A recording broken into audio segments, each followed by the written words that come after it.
The world of warfare has always been shrouded in secrecy, with shadowy figures operating behind the scenes to influence outcomes and shape destinies. From ancient times to the modern era, the battlefield has been a place where not everything is as it seems. Unraveled Podcast. The fog of war, both literal and metaphorical, conceals the true nature of conflicts, hiding the machinations of those who pull the strings from the shadows. In recent decades, a new breed of warrior has emerged from this fog of war, the Private Military Contractor, or PMC. These individuals are not bound by the same rules and regulations as traditional soldiers. They operate in a grey area where the lines between right and wrong, legal and illegal, are often blurred. PMCs are hired by governments, corporations and even non-state actors to perform tasks that regular military forces either cannot or will not do. These modern-day mercenaries operate in a world of high stakes and even higher risks, selling their skills and expertise to the highest bidder. Their missions can range from providing security for VIPs and critical infrastructure to engaging in direct combat operations. The allure of high pay and the thrill of adventure draw many to this line of work, but it is not without its dangers. The life of a PMC is fraught with peril, and the consequences of failure can be dire.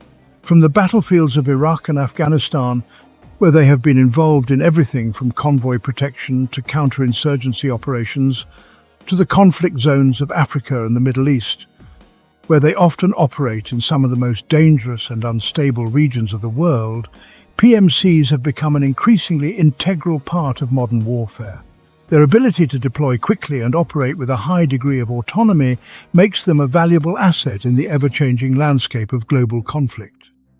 However, their presence also raises significant ethical and legal questions. Their presence raises complex questions about the nature of war, the role of the state, and the very definition of a soldier. What does it mean to be a soldier in the 21st century? Is it someone who fights for their country, or can it be someone who fights for a paycheck?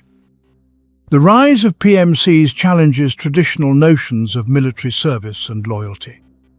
As these private warriors continue to play a prominent role in conflicts around the world, society must grapple with these difficult questions and the implications they have for the future of warfare.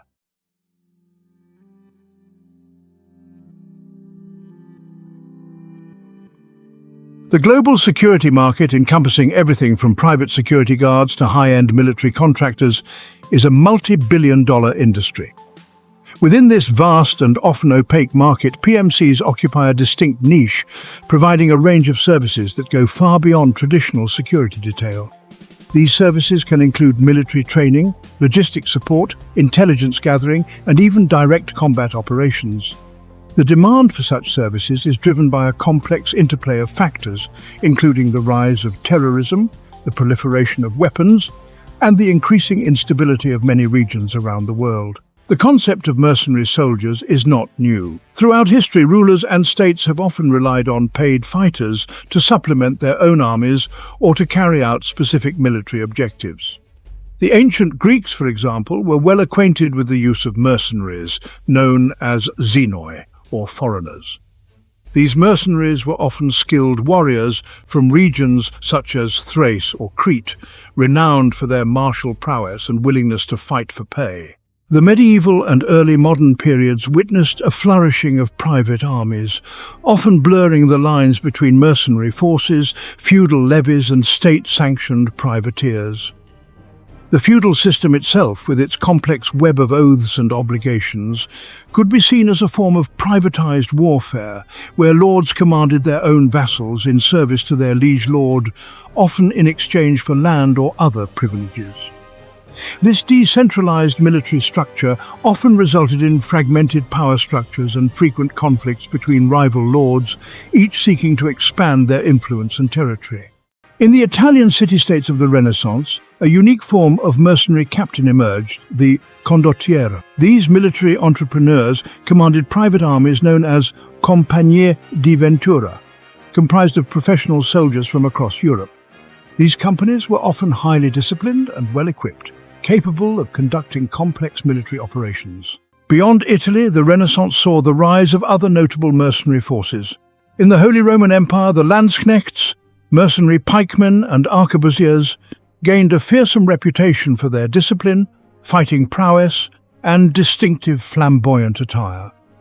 Often organized into large regiments, they were highly sought after by various princes and emperors during the numerous wars that plagued the empire. The age of exploration and the rise of European colonialism in the 17th and 18th centuries witnessed a new form of private military force, the chartered companies. These companies were not just mere trading entities, they were powerful organizations that played a crucial role in the expansion of European empires across the globe. The European powers, driven by their desire for wealth, resources and strategic advantages, granted these companies extensive rights and privileges. This period marked the beginning of a new era, where commerce and military might were intertwined in unprecedented ways. These companies, such as the British East India Company and the Dutch East India Company, were granted royal charters that gave them significant autonomy and power, including the right to raise armies, build forts and wage war. The British East India Company, for instance, was instrumental in establishing British dominance in India. It had its own private army, which at its peak was larger than the British Army itself. Similarly, the Dutch East India Company played a pivotal role in the Dutch colonial empire with its own military forces and fortified settlements. These companies were not just economic entities, they were political and military powers in their own right. While their primary purpose was trade, these companies effectively functioned as proto-PMCs, employing their own private armies to protect their interests, subdue local populations, and expand their territorial control. The private armies of these companies were often composed of mercenaries, local recruits, and even European soldiers. They were well equipped and trained, capable of conducting large-scale military operations. The companies used their military might to enforce their monopolies, suppress resistance, and secure valuable resources. In many cases, they acted with impunity, accountable only to their shareholders and the distant European monarchs who granted them their charters. The legacy of these proto-PMCs is still evident today as they laid the groundwork for the modern concept of private military companies. Their actions had profound and lasting impacts on the regions they controlled, shaping the political, economic and social landscapes in ways that are still felt today. The intertwining of commerce and military power during this period set a precedent for the use of private military forces in pursuit of economic and strategic objectives, a practice that continues in various forms to this day.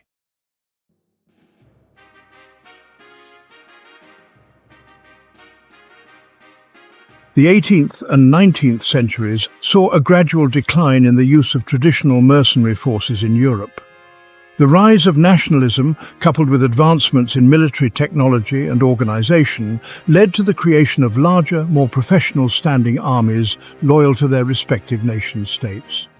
These armies, equipped with standardized weapons, trained in uniform tactics and instilled with a sense of national pride, proved more effective and reliable than the often mercurial mercenary forces of old.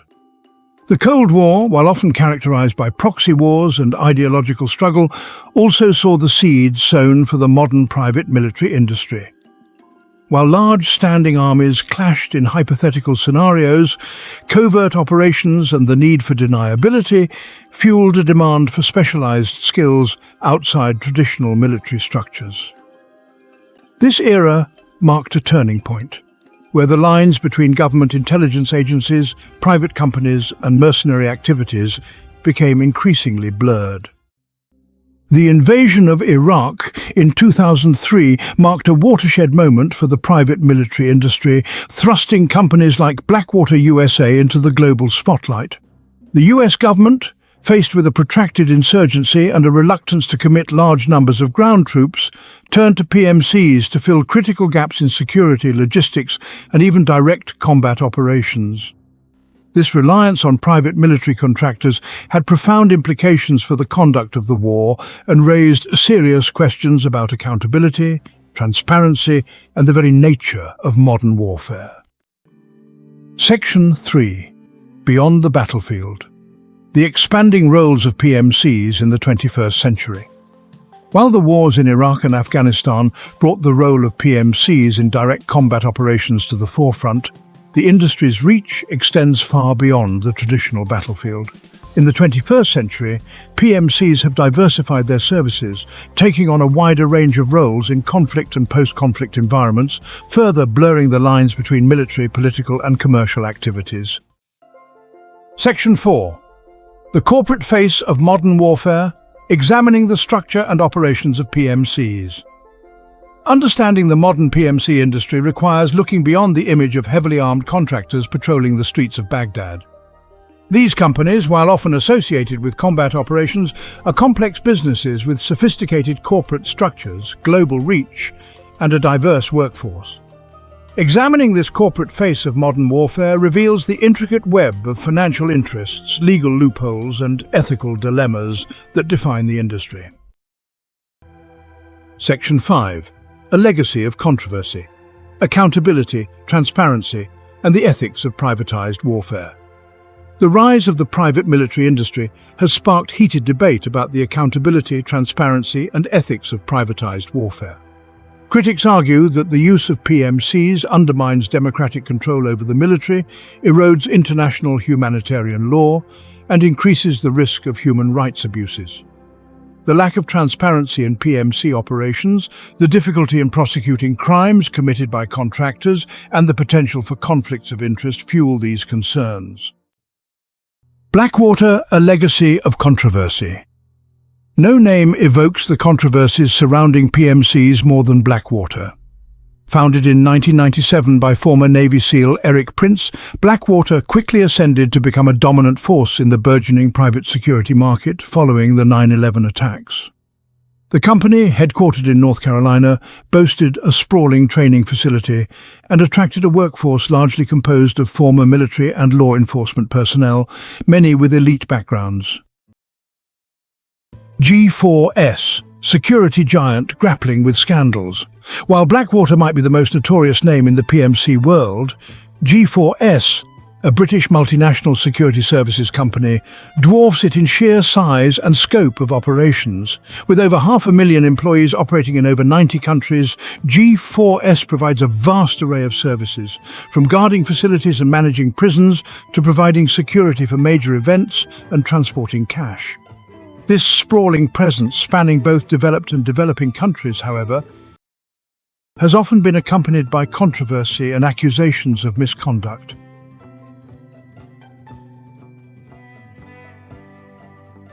DynCorp, from weaponry to development, a controversial portfolio. DynCorp, a US-based private military contractor, presents a unique case study within the industry, showcasing the diverse portfolio of services these companies offer beyond traditional security and combat operations.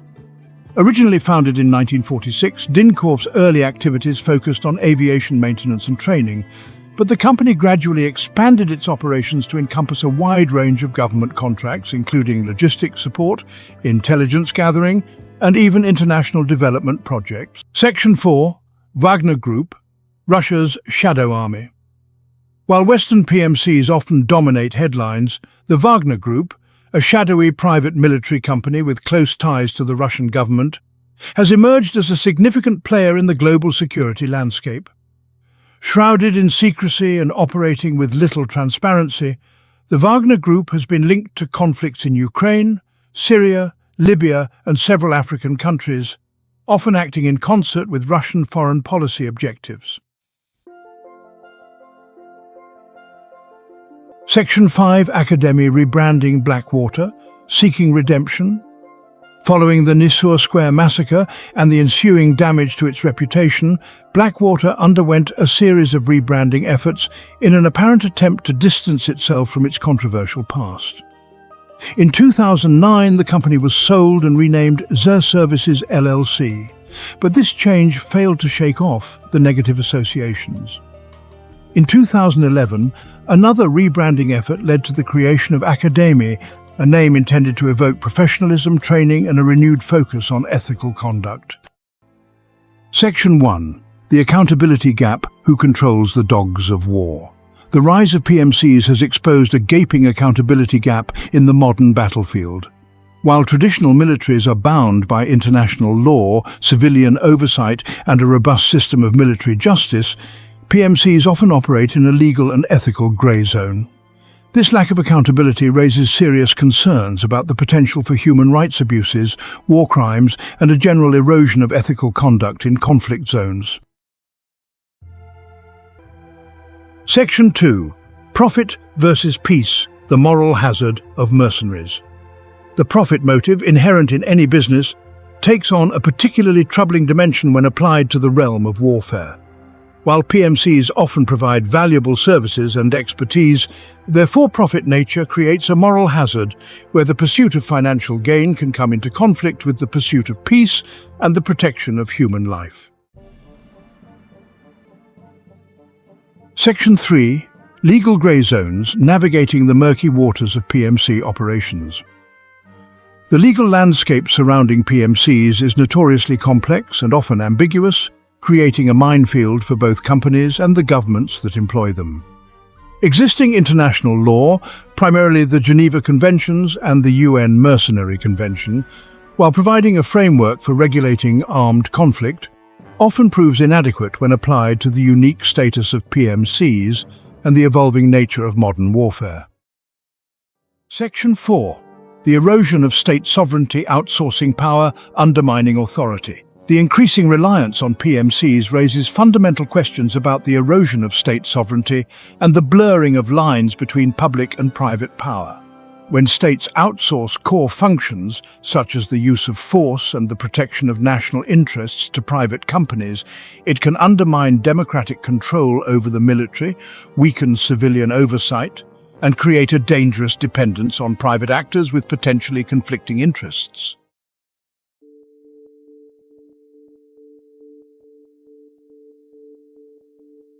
Section 5. A necessary evil, balancing security needs with ethical considerations.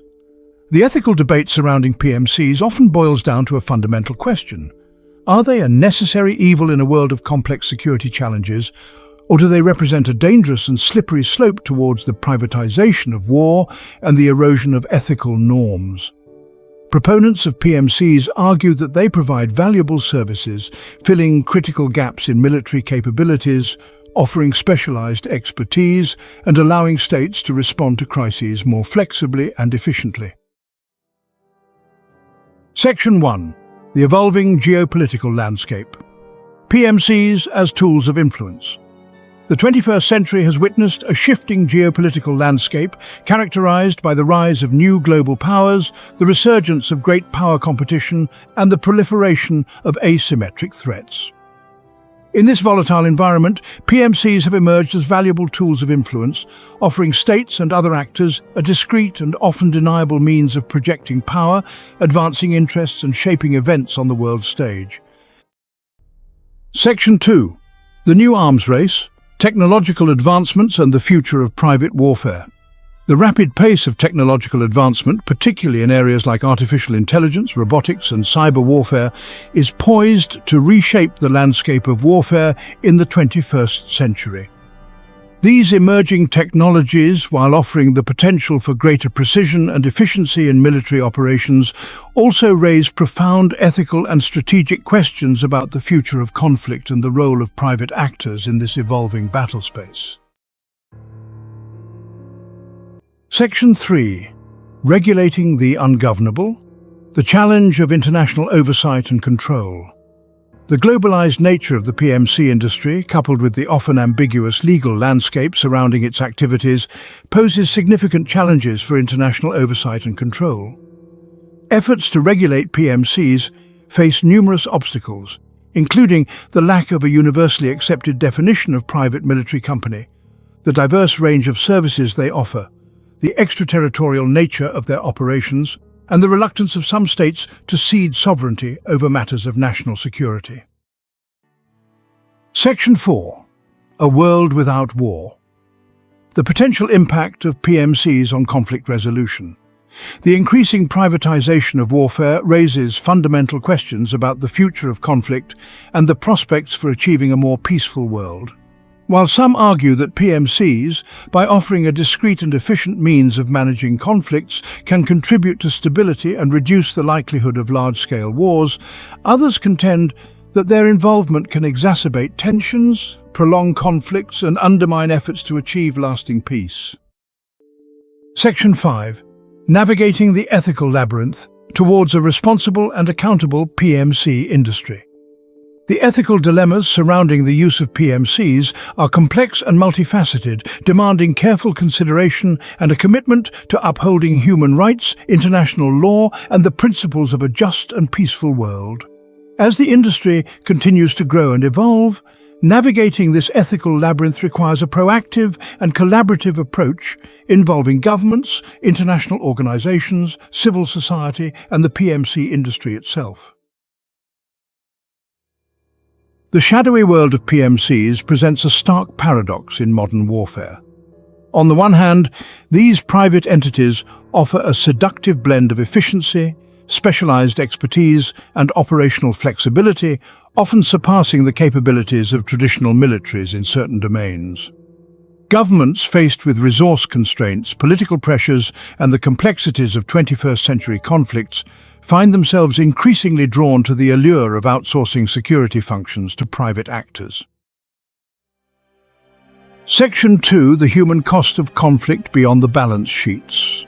While the PMC industry often touts its cost-effectiveness and efficiency, the true cost of their involvement in conflicts extends far beyond the balance sheets and contractual obligations.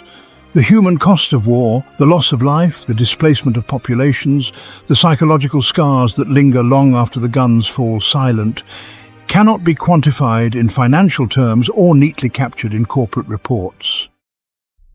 Section 3. Shaping the future of warfare. Navigating the rise of the privatized battlefield. The rise of private military companies, or PMCs, while undoubtedly a symptom of broader geopolitical trends and the changing nature of warfare, is also actively shaping the future of conflict in profound ways. These entities, which operate outside the traditional military framework, are becoming increasingly influential in global security dynamics. They offer specialized skills, advanced technology, and a level of flexibility that conventional military forces often lack.